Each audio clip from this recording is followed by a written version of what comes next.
Putrefactory is the hardest rotten blood spawn in my opinion, so this will be different from my normal hunting guides. This is my take for Putrefactory.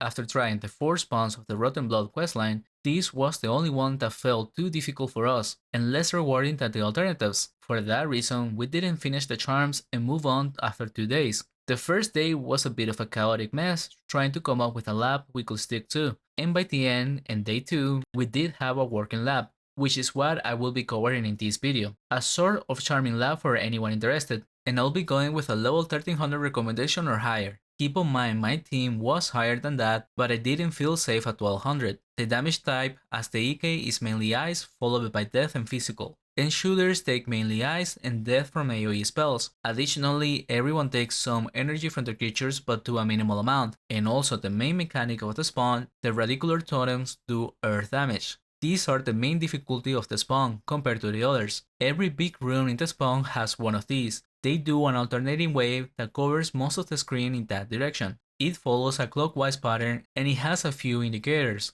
First is a small beam in the incoming direction, followed by a text message to the players inside of the range for the attack and a bigger beam. And 4 seconds in, a final text message if you are still within the range of the attack, with the wave hitting at the 6-second mark from the initial warning. And with the range it covers, everyone gets hit by it. So in order to defend against this, you need to place magic walls next to the totem to block off most of the attack. However, this is not perfect since the rotten man maggots and using carcass can break the walls if they walk next to it, which is bound to happen with the size of the pools. Unlike other spawns in the Rotten Blood, there is no easy way to hunt 8x8 boxes. You are forced to go into these rooms with around 12 monsters inside plus whatever extra is lured, so another reason I believe this is the hardest spawn. But if you still want to give it a chance, a few tips I can give is to come up with praise. Use them at least until you charm the spawn. Doesn't need to be only defense or attack, but rather hold the praise and get whatever you can. Also bring some tapestries or runes to place in the spots you're going to stand on and where to magic wall. You will see in a little bit how I place those plus runes in the squares the wave will hit.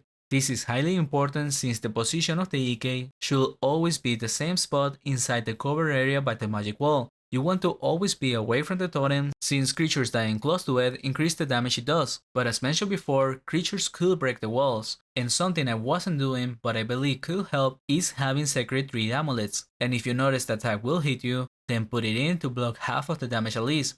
Treating it like the totem's rejected roots, I feel it should be doable. For this one, we were doing 9 pulls in total, which to be fair should still be enough to hunt once you unlock the charms if you still want to be here.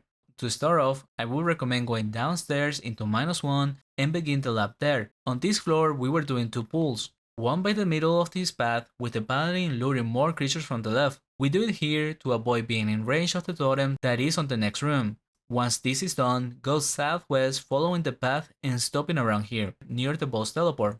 Both pools are pretty stacked in terms of creatures, with more than 12 on each, but they are safe away from the totems, which is what makes it more doable. Next up, take the stairs south to go up. At first we were doing the pool inside the room, hence the marks there, but we ended up changing it to the left mid-hunt, so upon going up, I will go straight to the left and set up by the middle, leaving the RP to lure the creatures left behind. This is optional. At the end of the day, the main risk to us comes from the totems, but it's not necessarily the case for everyone. Moving on, continue to the left and this time go past the totem to set up at the left side. Here you can notice the spot I stand is in line with the totem and the GFP marks where it's not safe from the wave. The benefits of doing the previous pull on the path instead of the room itself is that you will have less creatures for this one. After this, take the southeast path. Here you won't find any totems and you get a 8 bucks quickly. At the paladin, go further east to lure 3 to 4 more, then go to the right with paladin luring the leftovers from the previous pool.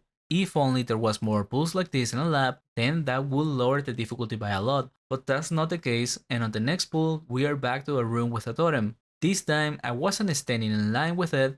This meant the south side wasn't safe from the wave, but the northwest is.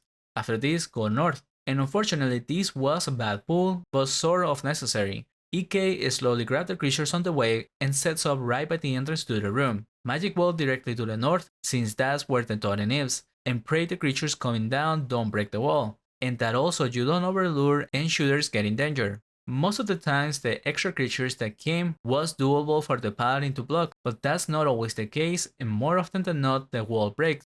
However, the alternative is skipping this and going into the next pool, so doing these two pools in one, which results in a lot more creatures at once. That is the proper way to hunt a spawn, but that's not something I would recommend without charms. So we broke it down in two pools, and after this, we will be back at the entrance to go down and repeat the lap. Hunting like this, we were doing 11 to 12 kk raw, with no charms or soul cores, but the difficulty was high. We were using too many foods and our supplies were high because of it, so the profit was low. But the main issue is we were not enjoying the hunt at all, which is why we left. We will be back at some point, and I expect to do this same lap until we get charms and then change it to something else if needed. And when that happens, I'll make an updated version to this, but that's not happening anytime soon. Thank you for watching. Check out my other hunting guides for the Rotten Blood spawns, where I did go in more detail for each spawn, and consider subscribing if you find it helpful.